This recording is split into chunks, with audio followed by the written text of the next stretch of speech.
मेरे प्यारे साथियों, नमस्कार। फ्रेंड्स, अब तो जो प्री एग्जामिनेशन है वो आपके दरवाजे पर आकर दस्तक ही दे रहा है और आप भी इस बात के लिए मजबूर हैं कि आपको दरवाजा खोलना पड़ेगा। अब आप टाल नहीं सकते।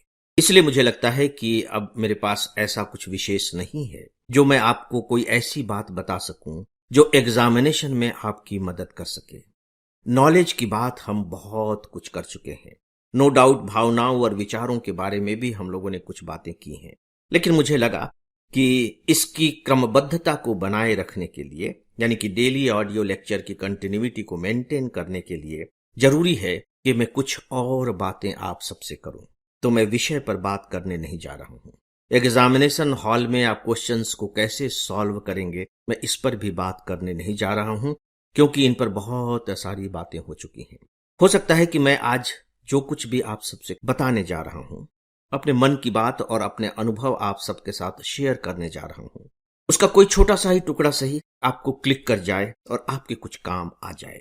बस इसी आधार पर कुछ बातें मेरी आप यदि समय निकाल सके तो सुन लें। मैंने आप लोगों से इससे पहले कहा था कि प्रिपरेशन एक बात है और परफॉर्मेंस दूसरी बात है। परफॉर्मेंस के लिए किस तरह की साइकोलॉजी की जरूरत पड़ती है उस पर मैं आप सबको बता चुका हूं, लेकिन इसके लिए स्वास्थ्य भी उतना ही जरूरी होता है। आपके पास अब ज्यादा समय नहीं है। प्लीज अपने स्वास्थ्य का ध्यान रखें और खासकर 16 जून की सुबह तो आपका स्वास्थ्य अपने बिल्कुल 100% परफेक्ट स्थिति में होना ही चाहिए।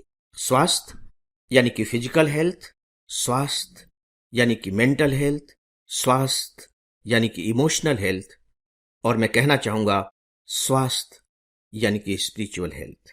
स्पिरिचुअल हेल्थ जब मैं यहां इस्तेमाल कर रहा हूं तो शायद आप थोड़े से भ्रम में पड़ गए होंगे कि ये क्या है।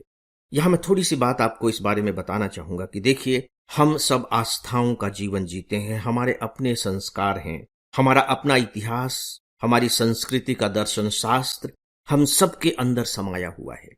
बात यहां विज्ञान की नहीं कर रहा हूं मैं, बात यहां धर्म की भी नहीं कर रहा हूं मैं, बात यहां विश्वास और अंधविश्वास की भी नहीं कर रहा हूं मैं केवल ये कह रहा हूं कि यदि आपको अपने आत्मविश्वास के लिए, मानसिक दृढ़ता के लिए किसी सहारे की जरूरत है तो उस सहारे को स्वीकार करने में आप जरा भी न हिचकिचाएं। दूसरे यदि मजाक बनाएं तो उन्हें बनाने दें, आप अपना काम करें। मैं कहना यह चाह रहा हूं कि आपकी जिस पर भी आस्था हो, आपके अपने कुल गुरु हो सकते हैं, आपके अपने कुल देव हो सकते हैं, आपके अपने माता पिता हो सकते हैं, आपके अपने ईश्वर हो सकते हैं, कोई भी हो सकते हैं।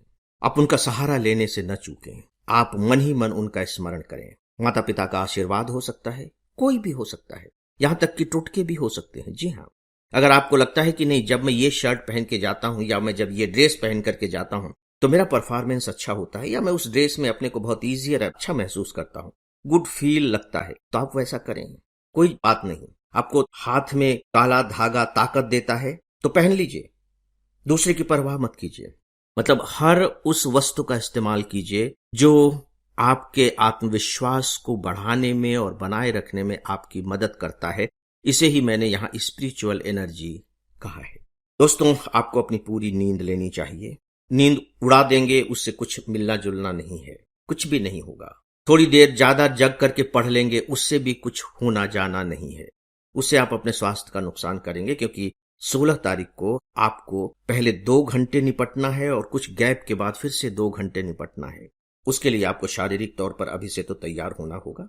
पूरी नींद लें, डाइट पूरी लें। हाँ, ये बात अलग है कि आप क्या डाइट लेते हैं, लेकिन इस तरह का बिल्कुल भी न लें कि आप अपने को भूखा महसूस कर रहे हों। इससे रात में नींद नहीं आएगी।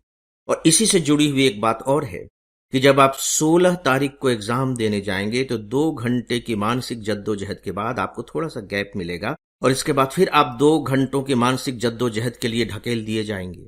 तो इस गैप में आप क्या करेंगे? क्या आप पूरी तरह से भूखे रहेंगे? याद रखिए, यदि आपको भूख का एहसास होगा तो आपका दिमाग अपनी पूरी क्षमता के साथ कतई काम नहीं कर सकेगा।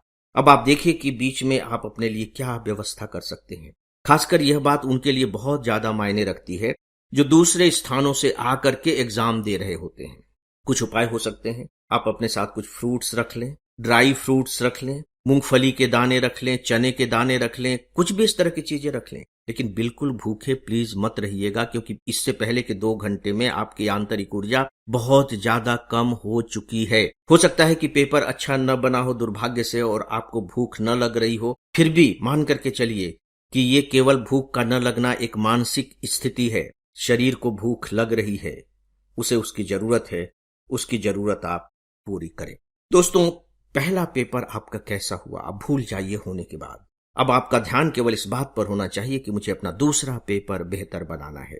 सिलेक्शन होना एक अलग बात है, मैं ईश्वर से प्रार्थना करता हूं कि आप सबका सिलेक्शन हो, लेकिन यदि नहीं भी होता है तो इसे आप अपने अनुभव का अटेम्प्ट बना सकते हैं, और अनुभव का अटेम्प्ट ये तभी बन सकता है जब आप इसका भरपूर इस्तेमाल करेंगे।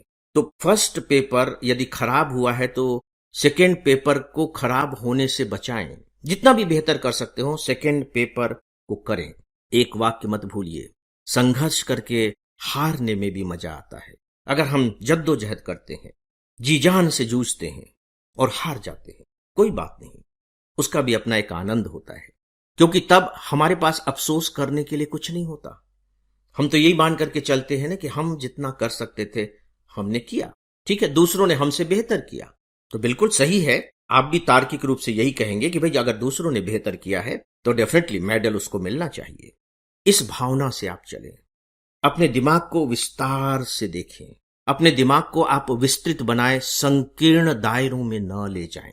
दोस्तों, एक बात और, यदि आप बाहर से आए हुए हैं, सेंटर आपने नहीं देखा है, तो कोशिश कीजिए कि आप एक बार अपना सेंटर देख कर आ जाएं।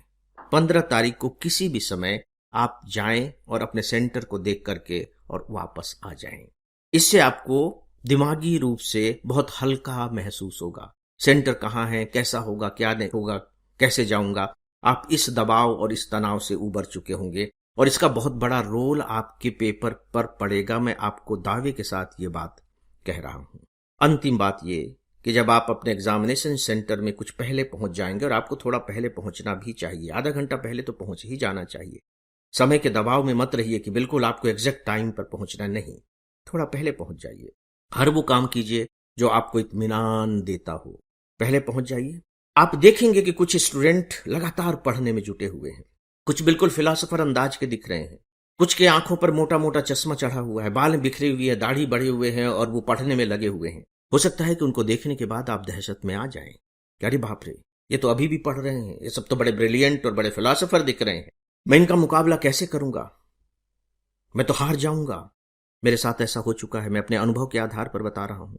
और यदि आप ऐसा महसूस कर लेंगे कि मैं हार जाऊंगा, तो मान करके चलिए कि आप युद्ध करने से पहले ही हार चुके हैं। ऐसा बिल्कुल भी मत होने दीजिएगा। वो इसलिए अभी तक पढ़ने में लगे हुए हैं क्योंकि उनका आत्मविश्वास नहीं है, वो इसलिए लगे हुए हैं क्योंकि उन्होंने अभी तक शायद पढ़ाई नहीं की है, या ये वो इसलिए लगे हुए हैं कि जिस तरीके से पढ़ाई की जानी चाहिए उन्होंने नहीं की है। इसलिए आप उनके दहशत में ना आए, अपने आप को इस दहशत से बचाएं। हर वो कोशिश करें जो आपके अंदर संतुलन बनाए रखता है, आपके अंदर शांति बनाए रखता है, यहां तक कि कठिन से कठिन और संघर्ष से संघर्ष वाले क्षणों में भी आप बेहतर कर जाएंगे। मैं विश्वास दिलाता हूं कि आप बेहतर कर लेंगे।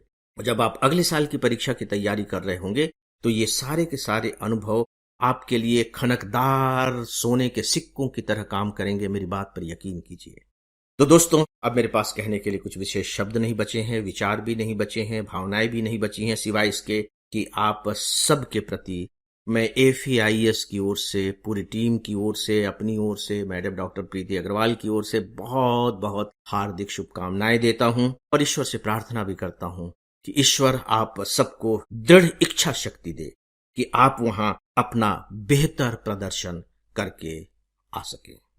तो दोस्तों, अब इन्हीं शब्दों के साथ आप सबसे इजाजत चाहता हूं। इजाजत दें। एक बार फिर से पूरी टीम की ओर से मेरी शुभकामनाएं स्वीकार करें। और इसी के साथ ही दोस्तों, आज के इस डेली ऑडियो लेक्चर को यहीं समाप्त करता हूं। नमस्कार।